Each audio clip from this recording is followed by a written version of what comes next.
आपके साथ हूं मैं नेहा बाथा। मशहूर शायर मुनव्वर राणा एक बार फिर विवादों के घेरे में है। मुनव्वर राणा को हम सभी पहचानते हैं।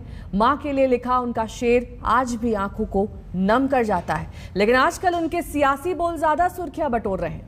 मुनव्वर राणा ने कहा कि अगर योगी आदित्यनाथ की बतौर सीएम यूपी में फिर से वापसी होती है और वो भी ओवैसी की वजह से, तो वो उत्तर प्रदेश को हमेशा के लिए छोड़ देंगे। मुनव्वर राणा इन दिनों असदुद्दीन ओवैसी के यूपी में एक्टिव होने से थोड़े परेशान हैं। उन्हें लगता है कि चुनाव में ओवैसी मुसलमानों का वोट बांटने के लिए यूपी आए हैं और इसका सीधा राजनीतिक फायदा बीजेपी को होगा।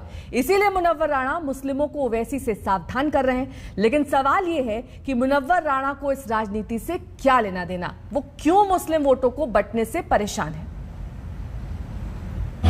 महाजिर हैं मगर हम एक दुनिया छोड़ आए हैं।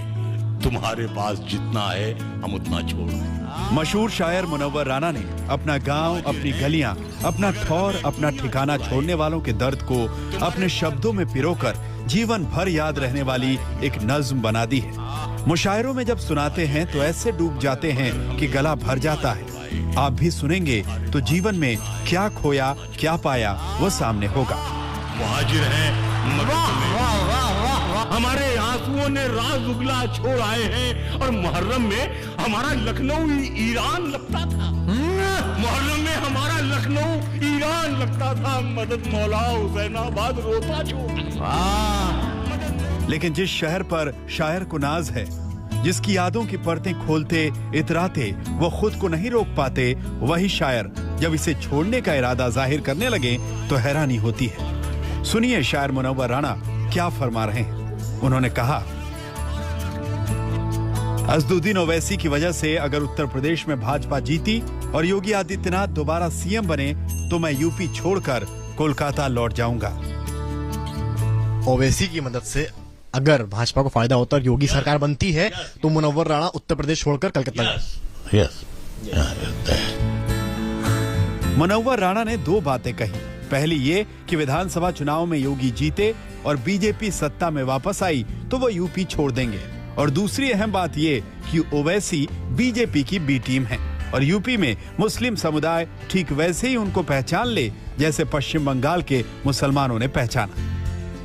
उत्तर प्रदेश में जो मुसलमानों की एक सियासत है, तो वो चूंकि मेरी ज्यादा उम्र बंगाल में गुजरी तो उन लोगों को मालूम है कि वोट कैसे दिया जाना चाहिए।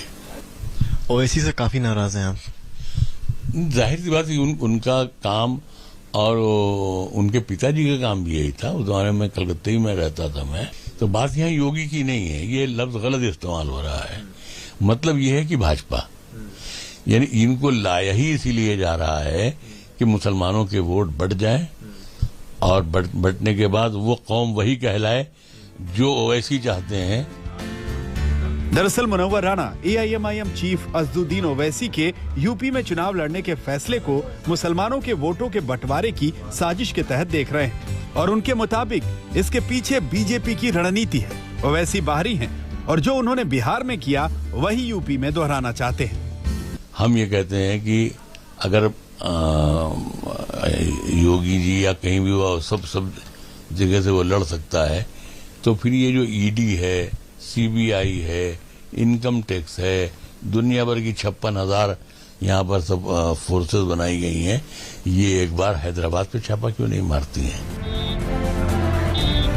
उत्तर प्रदेश में ओवैसी की राजनीतिक मौजूदगी पर तेवर तो कई के चढ़े हुए हैं। डर यही है कि ओवैसी के खेल से सियासत के वोट का समीकरण न बिगड़ जाए। हालांकि ओवैसी बीजेपी को सियासी दुश्मन नंबर 1 मानते हैं। मुरादाबाद के दौरे पर आए ओवैसी ने योगी पर निशाना साधते हुए कहा था कि सीएम योगी आदित्यनाथ हर टीवी इंटरव्यू में उन्हें ऐसे याद करते हैं जैसे मजनू अपनी लैला को याद करता था। आज मुनव्वर राणा ने इस पर भी चुटकी ले ली कि भारत की राजनीति में अगर कोई लैला है तो मैं हूं और मेरे कई मजनू हैं। तो अब ये इल्जाम लगता रहेगा, इससे हमको कोई फिक्र करने की जरूरत नहीं है। हमारे पास भी एक लैला थी जब जवान थे हम, लेकिन हमने उसका बाजार में चर्चा नहीं किया, न मेरी लैला ने चर्चा किया। लेकिन ये अजीब लैला है कि चीख के बोल रही मैं लैला हूं, मैं लैला हूं। अरे तो वही मजनू ढूंढ ले, यहाँ क्यों चली आ रही है। मुनव्वर राणा रायबरेली में बसे, फिर रायबरेली से निकले तो कोलकाता में पढ़ाई की। कोलकाता छोड़कर फिर लखनऊ वापस आए। अब लखनऊ छोड़ने की बात कर रहे हैं क्योंकि उन्हें लगता है कि यहाँ जुल्म बहुत है। खासतौर से मुस्लिम समाज तो हमेशा ही निशाने पर रहता है। हम विवादित बिल्कुल नहीं रहे हैं। विवादित हुकूमतें होती हैं, हम बोलने वाले होते हैं। हमारा काम बोलना है, सच बोलना है। आप तराजू में रख लीजिए कहीं से और आप साबित नहीं कर सकेंगे कि हम गलत बोल रहे हैं। जिस तरह भारतीय जनता पार्टी के बहुत से लीडर अब अपनी खराब बातों के लिए मशहूर हैं।